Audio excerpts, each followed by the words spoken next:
Okay, so ayan po, magandang hapon po sa inyong lahat o magandang araw po sa inyong lahat mga madam sir, mga boss. So another property na naman po ang ipapakita po namin.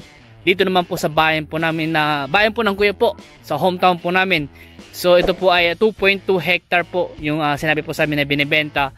Pero ang kabuuan po niya is 2.7 pero 2.2 daw po yung ibebenta po nila. O ano po. Ito nga po ay malapit lang po ito sa National Highway Pangasinan Nueva Ecija Road. So hanggang dyan na po siguro nasa mga 200 meters po siguro ang layo po niya sa National Highway. Ayan po. At kung nakita niyo po, dito po kasi sa ano po, i-explain ko na rin po sa inyo. Dito sa side po na ito, sa may tabi ng pader po na yan, magbibigay po sila ng right of way po dyan. Mga 3 meters daw po yung right of way na ibibigay po nila. Kasi yung property po andun po sa likod po ng mga mahogany po na yan. Likod po niya. Doon po mag-start yung 2.2 na binibenta po nila. So, ito po ay nakita ko na yung titulo po niya. Ipa-flash ko na po sa screen yung titulo. Kailangan lang po natin itong i-subdivide. Dahil, yun nga po, 2.2 ang binibenta. Tapos 2.7 po yung, 2.7100 plus po yung kabuang area na nasa titulo. So, pasukin natin. Ipakita ko sa inyo itong property nito. Baka sakaling magustuhan nyo po yung property nito. So, dito kami dadaan. Bali po, ganito kasi ang in-explain po sa amin ng aming source sa property na ito.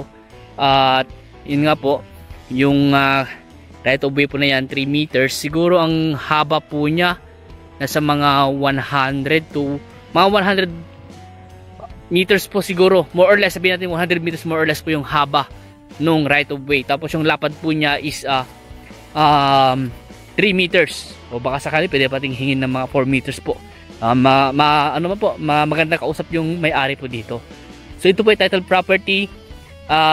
Ang presyo nga po nito ay 3.5 million. Negotiable pa naman daw po yun. At pag-usapan nyo na lang daw po ni seller yung mga obligasyon po ng bawat isa. Kasi tinanong ko kanina, hindi niya masagot. Pero ang sabi naman po niya, pag-usapan na lang daw kung sakaling mayroon na daw pong buyer o bibili sa property na yun. So, okay. So ito nga po ay malapit lang po ito sa town proper po ng kuya po. Mga ilang minutong driving. Ganoon din po sa town proper po ng Gimba. Malapit na rin po kasi ito sa bayan po ng Gimba. At ang maganda dito, meron na rin po po mountain view dito. At ang source of water po, irrigation. No? May irrigation ba po sa likod? May irrigation? Irrigated po yung property na ito. Ito po ay rice farm itong property na ito. Rice farm po siya. Irrigated. Tapos may nawasan na ba dyan sa ano? May nawasa dyan? Wala. May nawasa. So sa may kalsada po, meron siyang nawasa doon. Ayan. So dito na po mag-start yung property na binibenta. Dito po sa boundary po ng mga mahogany po. Ayan. Boundary po ng mahogany. Rico. Ayan. So papakita ko po sa inyo itong property nito. Pag-start ako dito. Ayan. So, ito po. Sa may bakod na yan, sa may kawayan po na yan, yan na po mag-start. Diretso na po yan. Diretso na po yan. Dito po kasi meron po silang ano po ng tubig dito. Source of water din po dito. Ayan. Tsaka ito po, meron kay mountain view dito. Mountain view. At dyan lang po, ay malapit lang highway. Sinabi ko kanina, mga nasa 300 o 200 to 300 meters lang yung National Highway. Diretso po yan. Sa pinakabandang dulo din po ay meron, andun po yung irrigation, ano po nila. Yung parang ganito din daw po. Parang ganito rin daw yung andun sa likod eh. Parang kanal ng tubig. Yun po ang sabi po sa amin nung nagbubukid po dito. O yung caretaker po nila dito sa property na ito. Ayan. So, ang source of water po dito sa bukid, pwede po tayo magpa-deep well. Di ko lang po natanong kung may deep well po ito. Ayan, di ko lang po natanong. Kaya ang ganda po yan sa may mga malapit po sa may mga kahoyan doon. Tapos ano pa yung maganda dito. At ang ano po dito pala, ang inaani pala po nito, umaani daw po sila ng mga 300 more or less po nakaban ng palay. Yearly po yun o per cropping. Dahil nga po sagana po sa tubig po ito. At yun po ang sabi po sa amin, 300 more or less po kaban. Reason kung ba't binibenta po ay ano po, matanda na kasi yung may-ari, wala naman pong yung mga anak po niya, hindi naman daw po sila mahilig sa bukid, kaya bibenta na lang daw po nila. Tapos itong property na to, kasama po ito sa sa 2.7, kasama sa property to, kaso nga lang po iiwan po nila ito at iiwan po para sa mga anak po nila. Yun po ang sabi sa amin ng may-ari. Kaya para ano po, syempre di natin alam kung ano yung mangyayari kung kasi alam naman po natin, talagang uwi po tayo kung saan tayo lumaki na lugar. Ayan po. So ito lang po yung binibenta. So kailangan natin dito i-subdivide, at i-subdivide po natin, kailangan natin ipa-geodetic po ito para at least makita po, makuha natin yung 2.2 hectare po na binibenta po ng may-ari. Ayan.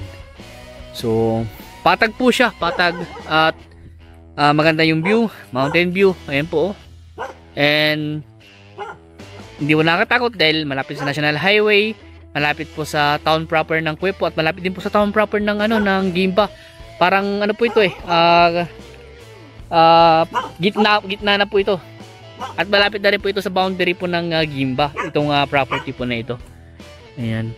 So kung sakasakali po, hindi ko na kasi mapuntahan sayang nga lang po, wala po si Boss na magpapalipad po sana ng drone. Pero papaliparan na lang po ni Boss pag sakali pong nagawi po kami dito, and then ipopost ko na lang po yung picture po ng drone po nito.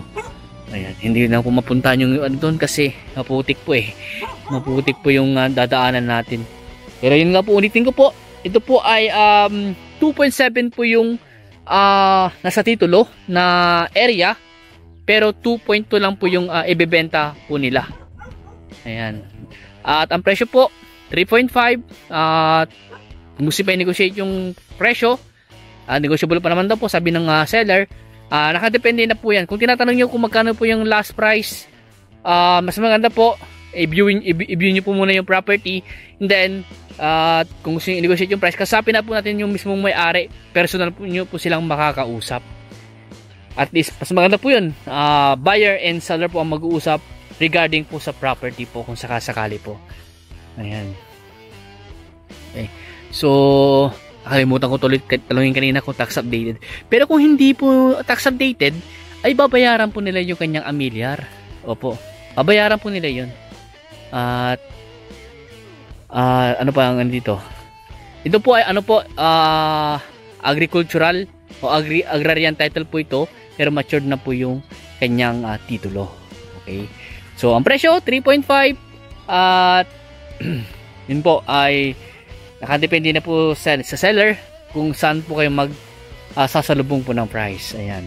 Kung may ibang katanungan pa po kayo regarding po sa property na ito, tawag lang po kayo sa akin at try ko pong sagutin yung katanungan nyo po regarding po sa property po nito. So maraming salamat po and God bless po.